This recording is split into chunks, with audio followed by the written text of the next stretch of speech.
Hello friends, કેમ છો બધા? તો આજે જઈએ આપણે ક્યાંક જવી તો ઠીક છે, બાકી ઘરે જ છીએ. ચાલો મળીએ આપણે આગળ તમને.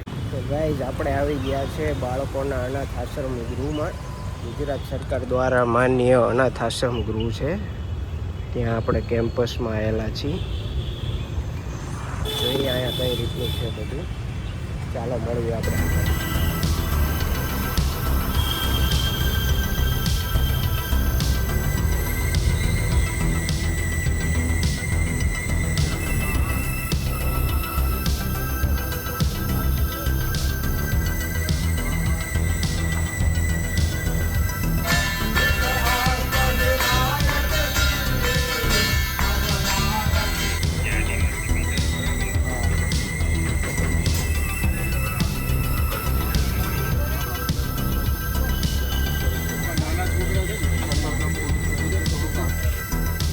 તો ગાઈઝ, આપણે ફાઇનલી અહીંયા બાળકોને જમાડવા આવ્યા હતા. બાળકોને જમાડી દીધા છે અને હવે આપણો વ્લોગ પૂરો કરીશું. Thank you for watching.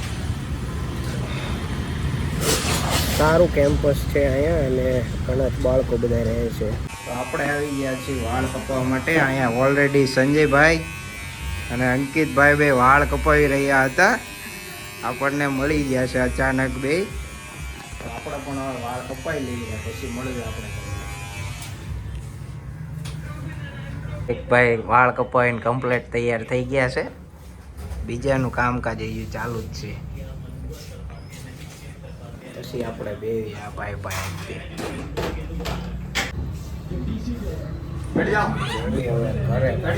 શું આપણે જવાનું છે અહીંથી કતારગામ. અહીંથી 7-8 કિલોમીટર જેટલું દૂર છે.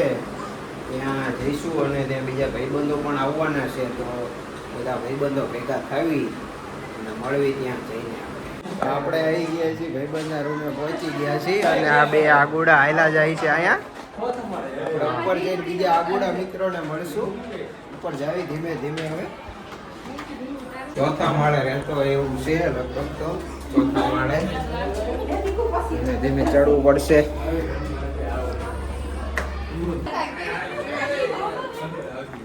આગોડા 2-3 ભાઈબંધો બેઠા છે અહીંયા. પહોંચી ગયા છીએ આપણે ભાઈબંધના ઘરે.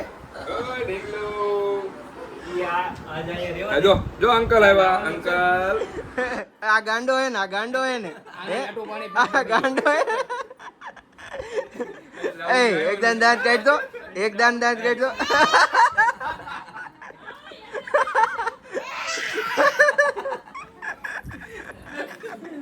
ચાલો મિત્રો, હવે આપણે ઘરે જવાનો ટાઈમ થઈ ગયો છે.